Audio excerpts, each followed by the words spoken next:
Captain Rackler stood at the observation deck of the intergalactic military training facility, his forearms crossed in disapproval as he watched the peculiar display below.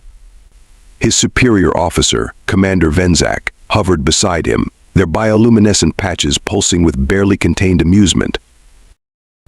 "Are they deliberately missing the targets?" Rackler asked, adjusting his optical enhancers for the third time.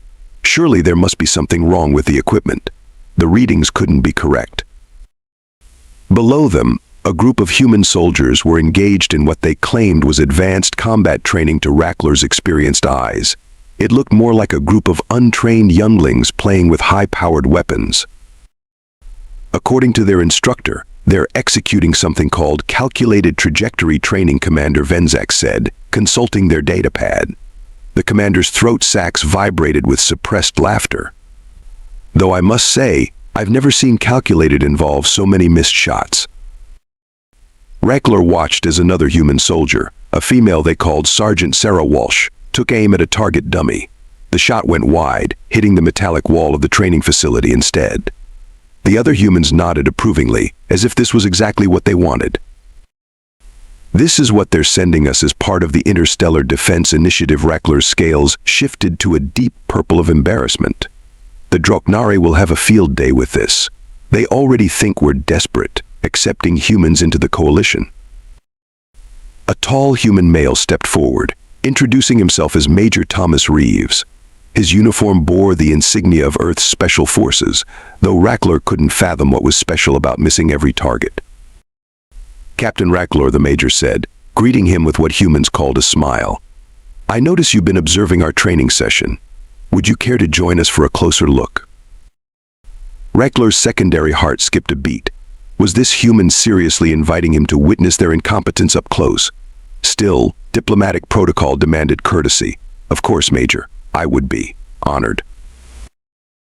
As they descended to the training floor, Rackler couldn't help but notice the confident stride of the human soldiers. They showed none of the shame he would expect from warriors who couldn't hit a stationary target at point-blank range. "You see," Captain Major Reeves began, picking up one of their primitive projectile weapons, "there's something unique about human marksmanship that our alien allies often misunderstand at first." Rackler's translator must have malfunctioned because he could have sworn the human just implied that missing targets was somehow advantageous. He watched in horror as another soldier, Private Jack Cooper, fired 3 shots in rapid succession, each one seemingly more off target than the last. "Excellent work, Cooper," Major Reeves exclaimed. "Perfect angles on all 3 shots." Commander Venzak's bioluminescence had shifted to a bright yellow of pure mirth. "Major, forgive my directness, but in my culture we have a saying, a warrior who misses their target is no warrior at all." The humans exchanged knowing looks, and Rackler felt a growing unease. There was something in their expressions that reminded him of the time he'd underestimated the intelligence of what humans called a raccoon. That particular incident had cost him 3 days' rations and his dignity. "Perhaps," Major Reeves said carefully, "you'd be interested in seeing the practical application of our training? We're conducting a live exercise tomorrow in Simulation Chamber B." Rackler's scales inadvertently shifted to the green shade of curiosity. Against his better judgment, he found himself nodding. "Very well, Major. Though I must warn you, the training evaluators won't be as understanding of these unorthodox methods as I am." The human smile widened, and Rackler couldn't shake the feeling that he was missing something obvious, something that would soon make him regret his condescension. As they left the training area, Rackler heard one of the human soldiers whisper to another, "Should we tell them about the physics?" "Nah," came the reply, accompanied by what humans called a chuckle. "It's more fun this way." The next morning, Rackler arrived at Simulation Chamber B with a team of senior military observers. Among them was General Zith Tal, whose reputation for tactical brilliance was matched only by his intolerance for wasted time. Rackler's neck frills twitched nervously as they entered the observation booth. "I trust this will be worth my attention," Captain General Zith Tal rumbled, his armored plates clicking as he settled into position.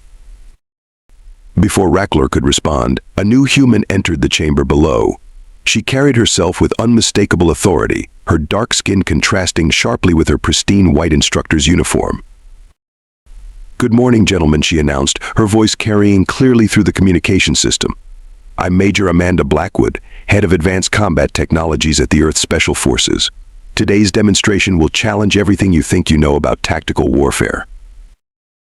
General Zith Tal's secondary eyes narrowed. Bold words from a species that hasn't mastered basic target practice. Major Blackwood's smile reminded Rackler of a Nexian hunting cat. "If you'll direct your attention to the chamber setup, you'll notice we've arranged various surfaces at seemingly random angles. These represent typical urban combat environments." The simulation chamber had indeed been transformed. Metallic panels, concrete barriers, and reinforced glass surfaces created a maze-like structure. Holographic enemies appeared at various points, their positions marked in red.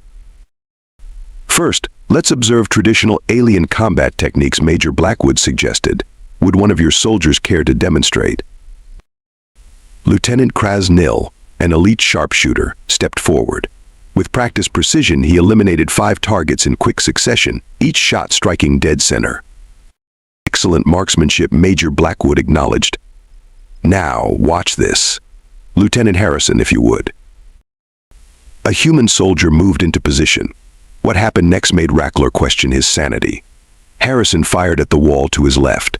The projectile bounced off at a precise angle, striking a target behind a barrier. Without pausing, he fired at the floor, the ceiling, and various surfaces. Each shot seemed to defy logic, yet somehow found its mark. "Impossible," General Zith Tal breathed, all 4 eyes wide. Major Blackwood continued, "Sergeant Walsh, demonstrate the multi-bounce technique." Sarah Walsh stepped forward, her movements deliberate. She fired 3 shots in rapid succession. The first ricocheted off 2 surfaces before eliminating a target. The second seemed to dance between 4 different points before finding its mark. The third. Rackler lost track after the 6th bounce.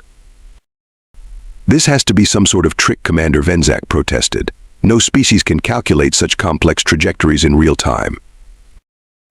"On the contrary," Major Blackwood replied. "Humans have been calculating ricochets since we first started skipping stones across water. We've simply refined it into an art form." The demonstration continued. Each human soldier showcased increasingly complex shots. They fired around corners, through narrow gaps, and even managed to hit targets that seemed completely inaccessible from their positions. Rackler noticed patterns emerging. The humans weren't just shooting randomly, they were using the environment itself as a weapon. Every surface, every angle was a potential tool. His tactical mind began to grasp the implications, and they were terrifying. "Private Cooper, show them the cascade effect," Major Blackwood commanded. Cooper grinned and fired a single shot at what appeared to be a random point on the ceiling. The projectile began a complex series of rebounds, triggering a chain reaction that eliminated an entire group of targets in sequence. "By the first sun," General Zith Tal muttered. "They're not missing at all. They're playing geometry with live ammunition." Major Blackwood's expression turned serious. "When we first joined the coalition, many species mocked our primitive projectile weapons, asked why we hadn't adopted energy-based systems exclusively. This is why. Energy beams travel in straight lines. Projectiles, well, they go where we tell them to go." The demonstration continued with increasingly complex scenarios. The humans worked in teams now, their shots interweaving in an intricate dance of calculated chaos. They created killing zones where no direct line of fire existed. They turned supposedly safe cover into death traps. "The most crucial element," Major Blackwood explained, "is that our enemies never realize what's happening until it's too late. They see missed shots and assume incompetence. By the time they understand, the trap has already been sprung." Rackler watched as the final exercise unfolded. The humans had transformed the entire chamber into what they called a bounce house. No target was safe, no position secure. Every surface could become the source of their demise. "Still think we can't shoot straight?" Major Blackwood asked, her tone playful but her eyes sharp. General Zith Tal's color had shifted to the deep blue of profound respect. "Captain Rackler, update the combat doctrine immediately, and schedule joint training sessions with the human instructors. It seems we have much to learn about, missing our targets." As they filed out of the observation booth, Rackler heard one of the human soldiers humming something. His translator caught fragments about geometry and physics and the look on their faces. For the first time since joining the Interstellar Defense Initiative, Rackler felt genuine optimism about their chances against the Droknari. After all, how do you defend against an enemy who turns your own fortifications into their weapons? General Zith Tal's voice cut through the contemplative silence of the observation room. Your demonstration reminds me of the Battle of New Singapore. I lost half my command that day, to a single human squad. The assembled aliens turned to their general, sensing a rare moment of vulnerability. Even Major Blackwood paused, her expression softening with recognition. "Ah, the 44th Recon Division," she said quietly. "Lieutenant Harrison's first command." The very same Zith Tal confirmed, his scales shifting to the muted gray of painful remembrance. Perhaps our guests should hear what happened. It might help them understand why today's demonstration struck such a chord. 6 months earlier, New Singapore spaceport. The Droknari invasion had caught the coalition completely off guard. General Zith Tal's forces held the main defensive line at the spaceport, a massive structure of interconnected terminals and hangars. Their energy weapons created perfect firing lanes, each shot precise and lethal. "Status report," Zith Tal demanded, watching the battle unfold through his tactical display. "Enemy forces contained in Terminal 3, sir," his adjutant reported. "They're pinned down by our superior positioning. No way out." That's when the first strange reports started coming in. "Sir, Squad 6 reports casualties, but they can't spot the enemy. Squadron 9 is under fire from impossible angles. Team 3 swears they're being shot at through solid walls." Zith Tal dismissed these as battle confusion until a human voice crackled over the general command channel. "This is Lieutenant James Harrison, 44th Human Recon Division. Thanks for the lovely architecture, General. Really appreciate all the smooth surfaces." Warning klaxons blared as human soldiers emerged from maintenance tunnels throughout the terminal.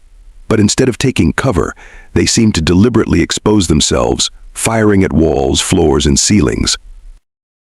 Have they lost their minds? Zith Tal wondered aloud. Then he saw it. A single human round struck a curved wall panel, ricocheted at a precise angle, hit a support beam, and caught one of his best snipers in the side, bypassing their carefully positioned shield generator. "Impossible," Zith Tal breathed. "Oh, that's just the warm-up." General Harrison's voice came again, maddeningly calm. "Watch this." 3 humans broke cover simultaneously. Their shots seemed wild, random, a desperate spray of ammunition. But each bullet found its way through the maze of architecture, creating a web of deadly trajectories. "Squad 2, adjust position 60 degrees left," Zith Tal ordered, trying to counter this bizarre attack strategy. "That's exactly what I hoped you'd do," Harrison's voice held a note of triumph. The movement placed Squad 2 directly in the path of dozens of pre-calculated ricochet points. The casualties were immediate and devastating. "You see," General Harrison explained as his team continued their seemingly chaotic assault, "humans spent centuries building cities out of materials that deflect projectiles. We learned to turn our greatest weakness into our greatest strength." Zith Tal watched in horror as his carefully positioned defense crumbled.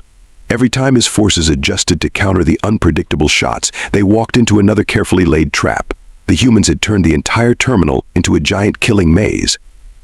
"Fall back to secondary positions," Zith Tal ordered. "Secondary positions," Harrison chuckled. "You mean the ones with all the nice polished marble columns? We've been bouncing shots off those for the last 10 minutes. Your troops just haven't found the bodies yet." A particularly spectacular series of shots demonstrated Harrison's point. A single round bounced between 6 different surfaces before finding its mark, each ricochet precisely calculated to bypass shield generators calibrated for direct fire. "Sir," his adjutant's voice shook. "We're getting reports of similar attacks across all sectors. The humans, they're using maintenance diagrams to calculate reflection points. They've memorized the entire architectural layout." Zith Tal realized the truth too late. Every surface in the spaceport, every piece of cover, every defensive position his forces had chosen, they had all become part of an elaborate trap. The humans hadn't been missing their targets during the early stages of the battle. They had been mapping out trajectories, preparing for this moment. Lieutenant Harrison Zithtal broadcast on all frequencies. I am calling a tactical retreat. You have won this day. Appreciated, General. And don't feel too bad. Everyone underestimates the physics nerds until it's too late. As Zithtal ordered the withdrawal, he caught glimpses of the human soldiers gathering their equipment. They moved with practiced precision, each one carrying not just weapons and ammo, but also detailed architectural diagrams and what appeared to be complex mathematical calculation devices. One last thing, General Harrison added as Zithtal's forces pulled back.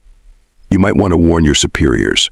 Those fancy new curved hull designs on your capital ships, they're basically giant shooting galleries for anyone who understands geometric progression.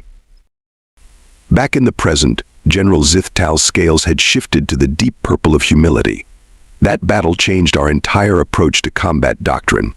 We had to redesign our defensive positions, our ship architectures, even our basic training principles. Major Blackwood nodded. Lieutenant Harrison now teaches at our advanced combat school. His first lesson always starts the same way: the shortest distance between 2 points is a straight line. But the deadliest distance? That's a matter of geometry. The alien observers sat in stunned silence, their earlier skepticism completely erased. They had just witnessed the same principles that had decimated Zithtal's forces, but in a controlled environment. The implications were staggering. Perhaps Rackler suggested, his voice humble, we should discuss incorporating some straight walls into our next ship design. The humans tried, and failed, to hide their grins. Major Blackwood gestured to the holographic display filling the center of the briefing room. Now that you've seen our practical application, let's talk about the science behind it. The alien observers leaned forward, their earlier dismissiveness replaced by intense curiosity. Captain Rackler noticed several of them had already begun recording the session. Computer, initialize combat mathematics protocol Alpha, Blackwood commanded. The hologram shifted, showing a complex three-dimensional grid overlaid with trajectory lines and impact points. Humans have been practicing indirect fire since we first invented the sling, she explained, bringing up historical images. Our ancestors learned to curve stones around obstacles to hunt prey. We developed geometry not just for building but for warfare. General Zithtal's secondary eyes blinked rapidly as he processed this information. But the calculations required for your ricochets, they're impossibly complex. Blackwood smiled. That's where you're wrong, General. Sergeant Walsh, would you demonstrate basic spatial mapping? Sarah Walsh stepped forward, drawing her sidearm with practiced ease. The training room's walls suddenly lit up with a web of intersecting lines, each one representing a potential ricochet point. The human brain, Walsh explained, naturally calculates trajectories. Every time you catch a ball, your mind performs complex differential equations without you even realizing it. We simply refined this instinct. She fired 3 rapid shots at seemingly random points. The bullets traced glowing paths through the air, bouncing exactly where the holographic lines predicted, striking 3 targets simultaneously. Impossible, whispered Commander Venzak. Your species can't have evolved this capability naturally. Ever watch a human child skip stones across water? Blackwood asked. Or bounce a ball off multiple surfaces? We're natural geometers. We see angles everywhere. Private Cooper stepped up next, carrying what looked like a primitive paper notebook. Permission to show them my calculations, Major. Proceed. Cooper opened the notebook, revealing pages of hand-drawn diagrams and mathematical formulas. The aliens crowded around, their translator implants working overtime to convert the human mathematics into something they could understand. These are my practice notes, Cooper explained. Every surface has a coefficient of reflection. Every material has its own properties. We learn to feel them, to understand how they'll affect the trajectory. Rackler picked up the notebook with trembling hands. These calculations, they account for air resistance, material density, even thermal expansion of the surfaces. Of course, Cooper grinned. Can't have our shots going wild because a metal panel heated up in the sun, can we? Major Blackwood brought up another hologram, This one showing the interior of a standard Draknari warship. Notice anything interesting about their architecture. General Zith Tal's scales paled. Everything curves. Every surface is. By the first sun, we designed our ships to be perfect ricochet chambers. Exactly, Blackwood confirmed. Your species values elegant curves and smooth surfaces. You've effectively built massive echo chambers for our bullets. The demonstration continued as human soldiers showcased increasingly complex shots. They introduced variables like moving targets, multiple ricochets, and synchronized team firing patterns. "Watch this," Private Cooper said, stepping into a new simulation. He fired a single shot that bounced off 7 different surfaces before splitting a holographic target shield generator with surgical precision. That shot, he explained, used the Fibonacci sequence to maintain optimal velocity through each bounce. The golden ratio is surprisingly useful in combat mathematics. Commander Venzak's bioluminescent patches were pulsing with excitement. Your species uses mathematics as a weapon. "We use everything as a weapon," Major Blackwood corrected. "Mathematics is just one tool in our arsenal. The real key is our spatial awareness." She gestured, and the room transformed into a replica of an urban combat zone. Humans can walk into any environment and instantly see the geometry. Where you see random architecture, we see trajectory paths. Every window, every curved surface, every angle becomes part of our weapon system. Lieutenant Harrison, who had been quietly observing, finally spoke up. "Show them the neural mapping, Major." Blackwood nodded and brought up a new display showing human brain activity during combat. When we enter a new environment, our brains automatically begin calculating. We map every surface, every potential ricochet point. It becomes instinctive. The aliens watched in fascination as the neural display lit up, showing the complex calculations happening in real time as a human soldier analyzed a room. "But how do you account for moving targets?" General Zith Tal asked. "The same way you catch a flying object," Harrison explained. "Your brain predicts its path. We just add a few extra variables for the ricochets." To demonstrate, Harrison entered the simulation. Holographic enemies began moving in complex patterns. His shots seemed to anticipate their movements, using rebounds to intercept targets before they reached their destinations. "We call this predictive geometry," Major Blackwood explained. "The bullets arrive where the target will be, not where it is." Captain Rackler's scales had shifted to a deep blue of understanding. This is why human soldiers spend so much time studying architecture and engineering. Exactly, Blackwood confirmed. Every human combat specialist is also a mathematician, an architect, and a physicist. We have to understand the properties of materials, the behavior of projectiles, the interaction of forces. The demonstration concluded with a team exercise. 6 human soldiers entered a complex environment filled with moving targets and shifting surfaces. What followed could only be described as a ballet of ballistics. Each shot was precisely calculated, each ricochet intentional, creating a web of trajectories that made escape impossible. And that, gentleman, Major Blackwood concluded, is why we still use projectile weapons. Energy weapons may be more advanced, but they lack creativity. General Zith Tal stood, his posture revealing deep respect. "Major Blackwood, I believe it's time we revised our entire approach to joint combat operations. Your species has much to teach us." "Oh, this was just the basic course," Blackwood smiled. "Wait until you see what we can do with explosive ordnance and curved surfaces." The aliens exchanged nervous glances, suddenly very grateful that humans were on their side. 2 weeks after the revelation, Captain Rackler found himself in an observation post overlooking the largest joint military exercise ever conducted between human and alien forces. The massive training ground sprawled before them, a complex maze of urban warfare scenarios, spacecraft mock-ups, and terrain varieties. "Remember," Major Blackwood's voice crackled over the command channel, "today's exercise simulates a Draknari invasion force. They've taken control of the central complex. Our mission is to clear it, together." General Zith Tal stood beside Rackler, watching as the combined forces moved into position. The alien troops had spent the past 2 weeks learning to integrate with human combat techniques, and the results were about to be tested. "Begin Operation Ricochet," Blackwood commanded. The assault started with Sergeant Walsh and a mixed team of human and alien soldiers approaching the outer perimeter. The alien warriors, traditionally trained to seek direct lines of fire, now moved differently, positioning themselves to create what humans called bounce zones.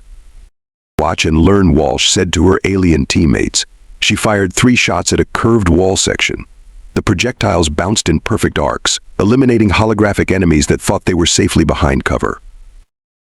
An alien soldier, Private Nexus, stepped up next.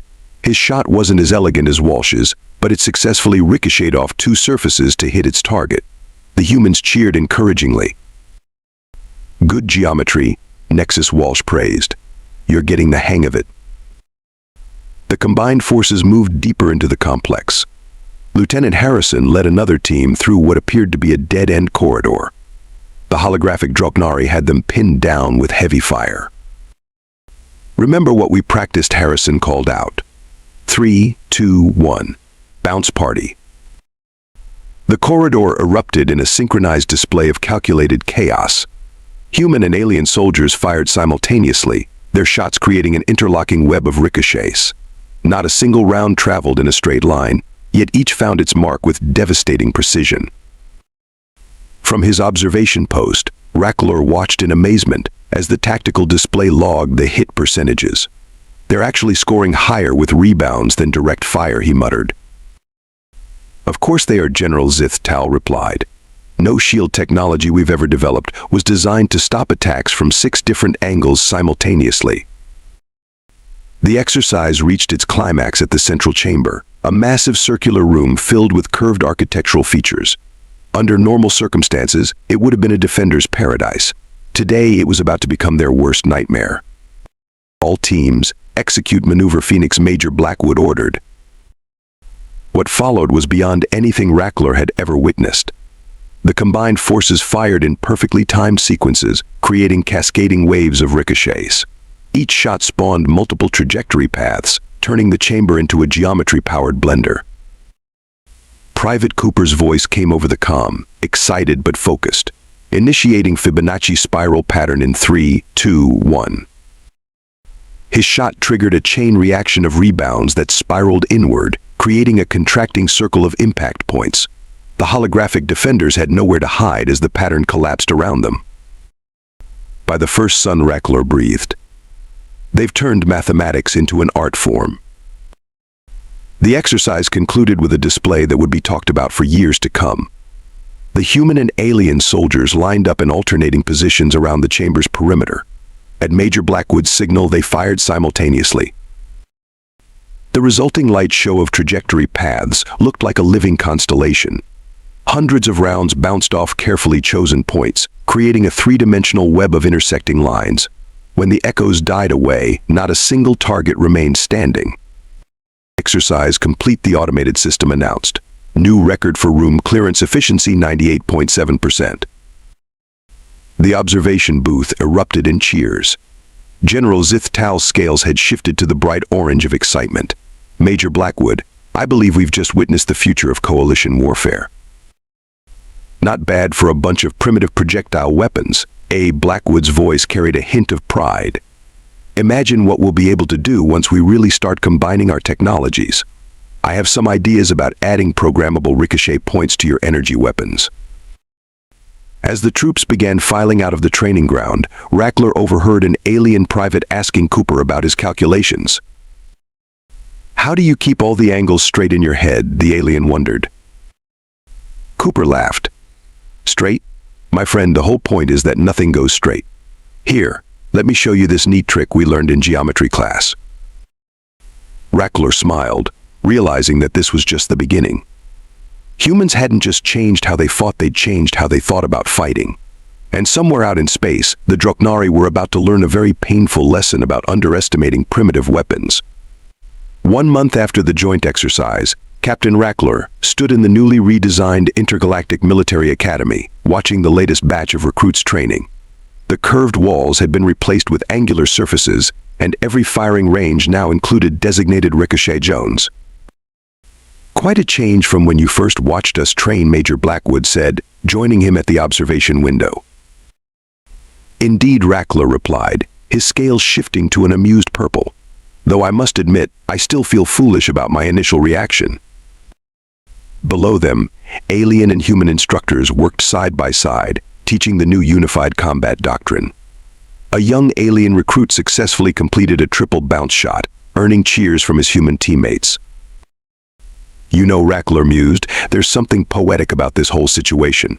We spent centuries developing energy weapons, shield generators, and advanced targeting systems, only to be outmaneuvered by basic geometry. Blackwood finished with a grin. General Zith Tal approached, carrying what appeared to be a human textbook. Major, I must thank you again. Our tactical analysts have finally finished translating the complete works of Pythagoras. Fascinating reading. Just wait until you get to calculus, Blackwood winked. That's when the real fun begins. As they watched the training continue, a message flashed across the command screen. The latest engagement reports showed the Droknari forces retreating from 3 different sectors, their supposedly impregnable curved hull warships proving surprisingly vulnerable to precisely calculated projectile fire. You know what the best part is, Blackwood said, checking the casualty reports. They still think we're missing. Rackler's scales rippled with laughter. Perhaps we should send them a geometry textbook. Nah, Blackwood replied, watching another recruit master a complex ricochet pattern. Some lessons are better learned the hard way. And somewhere in the facility, echoing through the newly angled corridors, came the sound of humans and aliens together, calculating trajectories and proving that sometimes the best path to victory isn't a straight line at all.